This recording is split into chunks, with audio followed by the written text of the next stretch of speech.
शिजवून घेतलेला आहे हा आता मिक्सरला वाटून बारीक करून घ्यायचा। इथं मिक्सरच्या भांड्यामध्ये मी घेतले आहे पालक शिजवून थंड करून, त्याच्यामध्ये थोडं ओवा घालते आणि मिक्सरला लावून घ्यायचं। हे असं बारीक करून घेतलंय। आता पिठामध्ये घालून पीठ छान असं मळून घ्यायचं।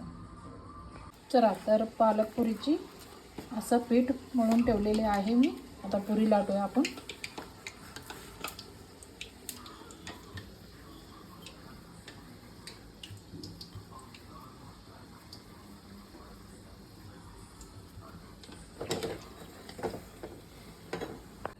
असं पुरी तयार झालेला आहे।